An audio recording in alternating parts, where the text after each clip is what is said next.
From New York One News, this is New York Tonight.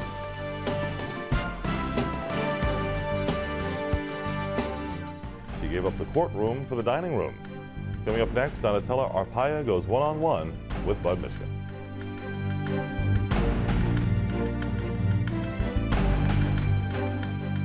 Time now for the latest edition of One-on-One with Bud Mishkin. Tonight, Bud has the story of a New Yorker who's defied expectations by succeeding in one of New York's toughest industries, restaurants.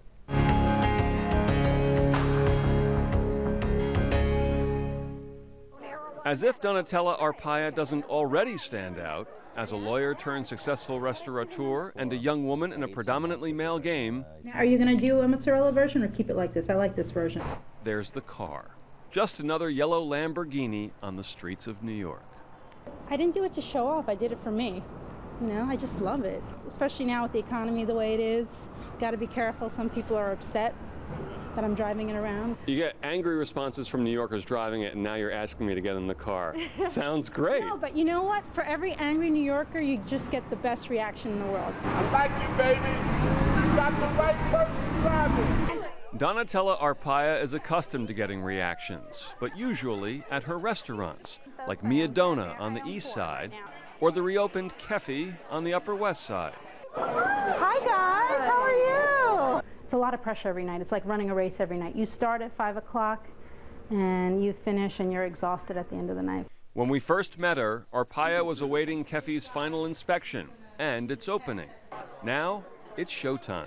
There's a constant communication that goes on between the front and back that the audience doesn't see. The back will go to the front and say, we need time, delay. That's when I'll go to the customers and start talking to them, because if you talk to them and give attention, they don't realize that the food's not coming out. It's a constant, you know, marriage and interplay, and sometimes front of the house will be off, back of the house be off. Sometimes both will be on, and when that happens, it's magic. And it's beautiful, especially when it's busy. There's nothing like the rush of it going well. It's like a beautiful symphony.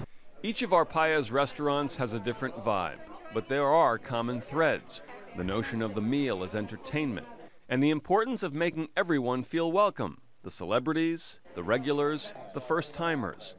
Zagat's once dubbed her the hostess with the mostest. Bon appetito. I have to pretend I don't know about, you know, problems in the kitchen or the flood or the health department or the million problems that happen while I'm working. Arpaia is already a veteran of the restaurant business. She says she long ago got accustomed to the reality that not only her restaurants were being reviewed, but she was too. My success through the years changes the conversation. So when I first started, it was 90%, oh, she's hot, to, and she owns a restaurant too, this is what she's done, and by the way, she's attractive and she likes to wear pretty clothes. And yet she says she still hears it from her patrons. You look really bad today. Did you gain weight? Did you lose weight? I really don't like that outfit.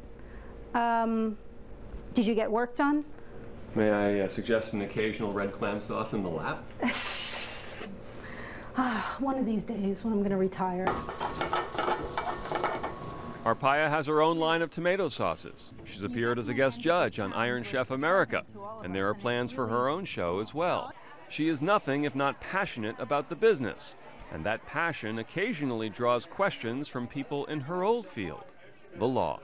When they find out that I was a lawyer, they're like, and they have that look, I'm a lawyer, and you know that, you know, a lot of them are very unhappy, and there's so much fear, and I don't know why they have so much fear.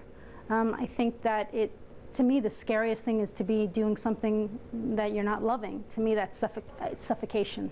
We just sliced an eggplant because I knew you were coming, and I figured you're always hungry when you stop running in.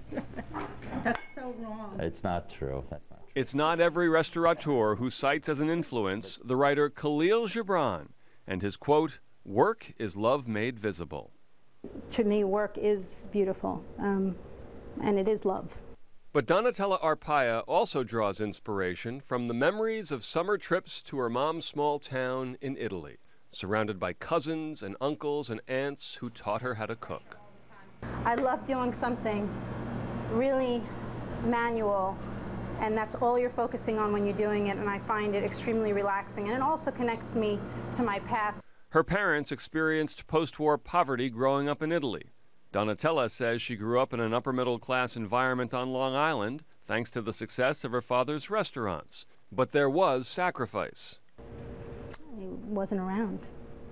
You know, I never knew what it was like to eat dinner with my father every night. We had Sundays, but I think that there are a lot of parents that come home at 5 o'clock and that aren't present. And I think that there are parents that you don't see, but when you do see, they are very present. Her parents' immigrant experience had a significant impact. It was a real big juxtaposition. I had one foot in the future and one foot in the past, and it completely affected everything. My father literally worked night and day, you know, to make sure that I could get an education. I saw him exhausted. I saw him working constantly. I saw everything was dedicated to his children. So how could I disappoint him? So she realized her father's dream, becoming a lawyer. It lasted 5 months. You're living your dream, and then one day you're like, but this actually isn't my dream. And once that reality hit, I had to get out. She attended the French and Italian culinary institutes. And against her family's wishes, at least initially, she opened her first restaurant, Bellini, in 1998. I faked it till I made it. I pretended I knew what I was doing. I'm very good at winging things. But then came the success of the restaurant David Burke and Donatella.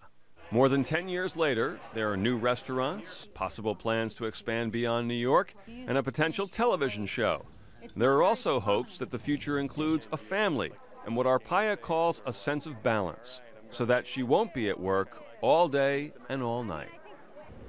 You're forced to create systems. You're forced not to manage in chaos. I always tell my managers, don't tell me how great you're doing when you're there. Tell me how great the restaurant's doing when you're not there. But for now, most of her time is spent at the restaurants and occasionally driving her yellow Lamborghini, a self-described old soul, enjoying the present, focusing on the future, appreciating the past.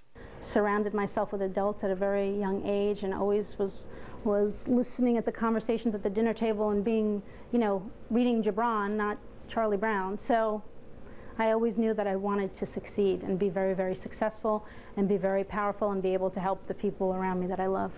One-on-One with Donatella Arpaia, Bud Mishkin, New York 1.